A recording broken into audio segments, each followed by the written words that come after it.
Right breaking news చూస్తున్నాం. అయితే భారతీయులందరికీ కూడా అమెరికాలో ఉద్యోగం చేయాలని ఎంతో కలలు కంటూ ఉంటారు. దీనికి అనుగుణంగా H1B వీసా మరింత ఈజీ కాబోతుంది. అయితే బైడెన్ ప్రభుత్వం దీనికి సంబంధించి వచ్చే సంవత్సరం 2025 జనవరి 17 నుంచి కూడా ఇది అమలు కాబోతున్నట్లు కూడా చెప్తుంది. అయితే H1B వీసా మరింత తేలిగ్గా ప్రత్యేక నిపుణులైన విదేశీయులు నియమించుకునేందుకు అమెరికా కంపెనీలకు అవకాశం కల్పిస్తూ నిబంధనల్లో మార్పులు చేసింది. దీంతో పాటు సులువుగా F1 విద్యార్థి వీసాలను H1B వీసాలుగా మార్చుకునే అవకాశం కల్పించింది బైడెన్ ప్రభుత్వం. అయితే ఇది లక్షల మంది భారతీయ వృత్తి నిపుణులకు ప్రయోజనం కల్పించింది. ఇది భారతీయులకు ఒక పెద్ద గుడ్ న్యూస్ అనే చెప్పుకోవాలి. H1B వీసా నాన్ ఇమిగ్రెంట్ కేటగిరీలోకి వస్తుంది. అయితే టెక్నాలజీ కంపెనీలు విదేశీ వృత్తి నిపుణులను దీని సాయంతో నియమించుకుంటూ ఉంటాయి. ముఖ్యంగా భారత్, చైనా దేశాలు ఈ వీసా నుంచి చాలా లబ్ధి పొందాయి. అయితే ఈ నేపథ్యంలో కంపెనీలకు సౌలభ్యం కల్పించేలా డిపార్ట్మెంట్ ఆఫ్ హోమ్ల్యాండ్ సెక్యూరిటీ సరికొత్త నిబంధనలకు ప్రకటించింది. అయితే దీని ప్రకారం నాన్ ప్రాఫిట్ ప్రభుత్వేతర పరిశోధనా సంస్థ నిర్వచనం నిబంధనల్లో మార్పులు కూడా చేసింది. అయితే దీని ప్రకారం సంస్థల అవసరాలకు తగ్గట్టుగా నియామకాలు చేసుకొని ప్రపంచ పోటీ మార్కెట్లో నిలదొక్కుకోవచ్చు. అయితే వచ్చే నెల ట్రంప్ ప్రమాణ స్వీకారం చేయబోతున్న విషయం మనందరికీ కూడా తెలిసిందే. అయితే ఈ నేపథ్యంలో బైడెన్ కార్యవర్గం ఈ మార్పులకు శ్రీకారం చుట్టింది. ఈ కొత్త నిబంధన ప్రకారం F1 విద్యార్థి వీసాలను తేలిగ్గా H1B వీసాలుగా మార్చుకునే అవకాశం కూడా కల్పిస్తుంది. అంటే F1 విద్యార్థి వీసాలు ఏవైతే ఉన్నాయో దాన్ని కూడా తేలిగ్గా H1B వీసాలుగా మార్చుకునే అవకాశం కల్పిస్తుంది బైడెన్ ప్రభుత్వం. ఇప్పటి వరకు కూడా F1 వీసాలకు ఉన్న చట్టపరమైన అడ్డంకులు కూడా తొలగినట్లు కనిపిస్తుంది. మనకి దీన్ని బట్టి చూస్తుంటే ఇప్పటి వరకు కూడా F1 వీసాలకు ఏవైతే చట్టపరమైన అడ్డంకులు ఉన్నాయో అవి కూడా తొలగుతున్నాయనే చెప్పుకోవచ్చు. అయితే దీంతో పాటు గతంలోనే H1B వీసా పొందిన వారు పౌరసత్వం అలానే ఇమిగ్రేషన్ సేవలకు సంబంధించిన దరఖాస్తులను వేగంగా ప్రాసెస్ కూడా చేయనున్నారు. అంటే గతంలో ముందు ఎవరైతే H1B వీసా పొందిన వారు ఉంటారో వారి యొక్క పౌరసత్వం అలానే ఇమిగ్రేషన్ సేవలకు కూడా సంబంధించి దరఖాస్తులను వేగంగా ప్రాసెస్ చేయనున్నారు.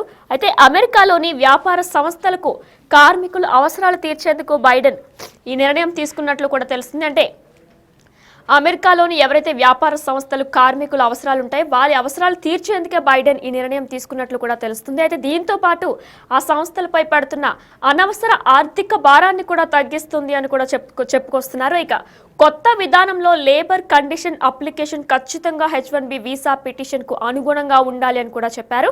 అంటే ఇకపై కొత్త విధానంలో ఏదైతే కొత్త విధానం స్టార్ట్ కాబోతుందో దానికి లేబర్ కండిషన్ అప్లికేషన్ ఖచ్చితంగా జతై ఉండాలి, H1B వీసా పిటిషన్కు అనుగుణంగా ఉండాలి అని చెప్పుకొచ్చారు.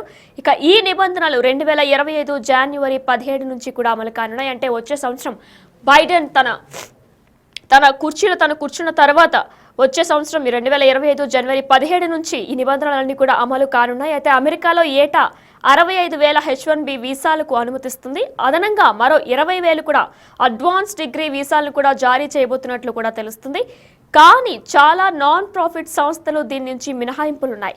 అంటే చాలా వరకు నాన్ ప్రాఫిట్ సంస్థలకు కూడా దీని నుంచి మినహాయింపులు ఉన్నట్టు కూడా తెలుస్తుంది. కొత్త నిబంధనల కింద ఈ సంస్థలు తమ పనిని పరిశోధనగా పేర్కొనాల్సి ఉంటుంది. అయితే కొత్త నిబంధనలు ఏవైతే ఉన్నాయో దీని కింద ఉన్న సంస్థలన్నీ కూడా తమ పనిని పరిశోధన కింద పేర్కొనాల్సి కూడా ఉంటుంది. అయితే అత్యంత నాణ్యమైన వృత్తి నిపుణులను నియమించుకునేందుకు అమెరికా వ్యాపార సంస్థలు H1B వీసాలపై ఆధారపడ్డాయి. అయితే తాజాగా మార్పులతో యజమానులకు ప్రపంచ వ్యాప్తంగా ఉన్న ప్రతిభావంతులను నియమించుకునేందుకు మరింత సౌలభ్యం లభిస్తుందనే చెప్పుకోవాలి. ఇది మన ఆర్థిక వ్యవస్థలో పోటీతత్వాన్ని కూడా మెరుగుపరుస్తుంది. అయితే అమెరికా సృజనాత్మకతను మరింత పెంచుతుంది అని homeland security secretary Alejandro S Mayorkas పేర్కొన్నారు. అయితే ఇది మన ఆర్థిక వ్యవస్థ ఏదైతే ఉందో దాని పోటీతత్వాన్ని కూడా మెరుగుపరుస్తుంది, అంటే కాంపిటీషన్ని కూడా మెరుగుపరుస్తుంది అని చెప్పేసి అమెరికా సృజనాత్మకతను మరింత పెంచుతుంది అని చెప్పేసి హోమ్ల్యాండ్ సెక్యూరిటీ సెక్రటరీ అలెగ్జాండ్రో పేర్కొన్నారు. ఇక America citizenship and immigration services director జడ్డు స్పందిస్తూ అంటే దీనిపై American citizenship and immigration services director స్పందిస్తూ 1990లో అమెరికా కాంగ్రెస్ H1B వీసాలు జారీ కార్యక్రమాన్ని మొదలుపెట్టిందని చెప్పి గుర్తు చేశారు. ఇక ఈ నేపథ్యంలో కాలగణంగా దేశ వ్యవస్థలకు ప్రయోజనం ఉండేలా దానిని ఆధునీకరించాల్సిన అవసరం కూడా ఉంది అని చెప్పేసి ఆయన పేర్కొన్నారు. అయితే భారతీయులకి ఇదంతా కూడా ఒక గుడ్ న్యూస్ అనే చెప్పుకోవాలి. దీన్నే మరొకసారి ప్రస్తావిస్తూ కూడా American citizenship and immigration services director జడ్డు స్పందించారు. 1990లో కూడా అమెరికా కాంగ్రెస్ H1B వీసాలు జారీ కార్యక్రమాన్ని మొదలుపెట్టింది అని చెప్పి మరొకసారి గుర్తు చేశారు. ఇక ఈ నేపథ్యంలో కాలానుగుణంగా దేశ ఆర్థిక వ్యవస్థలను ప్రయోజనం ఉండేలా దానిని ఆధునీకరించాల్సిన అవసరం కూడా ఉందని చెప్పేసి ఆయన చెప్పుకొచ్చారు. అయితే అమెరికాలో ఉద్యోగాలు చేయాలని కలల కనే చాలా మంది యువతకి ఇది ఒక గుడ్ న్యూస్ అనే చెప్పుకోవాలి. బైడెన్ ప్రభుత్వం ఒక గుడ్ న్యూస్ తీసుకొచ్చిందని చెప్పుకోవాలి. ఇకపై H1B వీసా మరింత తేలిగ్గా కూడా ప్రత్యేక నిపుణులైన విదేశీయులు నియమించుకునేందుకు అమెరికా కంపెనీలకు అవకాశం కల్పిస్తూ నిబంధనల్లో మార్పులు కూడా చేసింది. దీంతో పాటు సులువుగా F1 విద్యార్థి వీసాలు ఏవైతే ఉన్నాయో దాన్నే H1B వీసాగా మార్చుకునే అవకాశం కూడా కల్పించింది బైడెన్ ప్రభుత్వం. ఇది లక్షల మంది భారతీయ వృత్తి నిపుణులకు ప్రయోజనం కల్పించనుంది. అంటే లక్షల మంది భారతీయ విద్యార్థులు ఎవరైతే ఉన్నారో అక్కడికి వెళ్ళి ఉద్యోగం చేయాలని ఎవరైతే కోరుకుంటున్నారో వీరందరికీ కూడా ఇది ఒక గుడ్ న్యూస్ అని చెప్పుకోవాలి. అయితే H1B వీసా నాన్ ఇమిగ్రెంట్ కేటగిరీలోకి వస్తుంది కాబట్టి టెక్నాలజీ కంపెనీలు విదేశీ వృత్తి నిపుణులు దీని సాయంతో నియమించుకుంటూ ఉంటాయి. అంటే H1B వీసా అంటే నాన్ ఇమిగ్రెంట్ కేటగిరీలోకి వస్తుంది కాబట్టి టెక్నాలజీ కంపెనీలు మాత్రమే విదేశీ వృత్తి నిపుణులు దీని సాయంతో నియమించుకుంటూ ఉంటాయి, అంటే తీసుకుంటూ ఉంటాయి. ముఖ్యంగా భారత్, చైనా దేశాలు ఈ వీసా నుంచి చాలా ప్రాఫిట్ని పొందాయని చెప్పుకోవచ్చు. అంటే భారతదేశం అలానే చైనా కూడా, ఈ రెండు దేశాలు కూడా ఒక ప్రాఫిట్ని పొందాయి ఈ వీసా తరపున చెప్పుకోవచ్చు. అయితే ఈ నేపథ్యంలో కంపెనీలకు సౌలభ్యం కల్పించేలా డిపార్ట్మెంట్ ఆఫ్ హోమ్ల్యాండ్ సెక్యూరిటీ సరికొత్త నిబంధనలు కూడా ప్రకటించింది.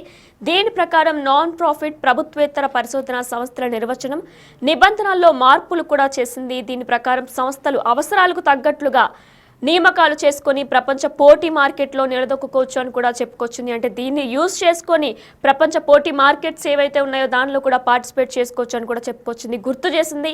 అయితే వచ్చే నెల ట్రంప్ ప్రమాణ స్వీకారం జరుగుతున్న నేపథ్యంలో దాని తర్వాత అంటే 2025 జనవరి 17న ఇది అమల్లోకి రాబోతున్నట్లు కూడా బైడెన్ వర్గాలు చెబుతున్నాయి. ఈ కొత్త నిబంధన ప్రకారం F1 విద్యార్థి వీసాలను తేలిగ్గా కూడా H1 వీసా కింద కన్వర్ట్ చేసుకునే అవకాశం కూడా బైడెన్ ప్రభుత్వం అందిస్తుంది. అయితే ఇప్పటి వరకు F1 వీసాలకు ఉన్న చట్టపరమైన అడ్డంకులు కూడా తొలగినట్లయింది. దీంతో పాటు గతంలో H1B వీసా పొందిన వారు పౌరసత్వం, ఇమిగ్రేషన్ సేవలకు సంబంధించిన దరఖాస్తులను వేగంగా ప్రాసెస్ కూడా చేయనున్నారు. అమెరికాలోని వ్యాపార సంస్థలకు కార్మికుల అవసరాలు తీర్చేందుకు బైడెన్ నిర్ణయం తీసుకున్నట్లు కూడా తెలుస్తుంది. అయితే దీంతో పాటు ఆ సంస్థలపై పడుతున్న అనవసర ఫినాన్షియల్ భారాన్ని కూడా తగ్గిస్తుంది అని చెప్తున్నారు. ఇక కొత్త విధానంలో లేబర్ కండిషన్ అప్లికేషన్ ఖచ్చితంగా H1B వీసా పిటిషన్కు అనుగుణంగా ఉండాలి అని కూడా చెప్తున్నారు.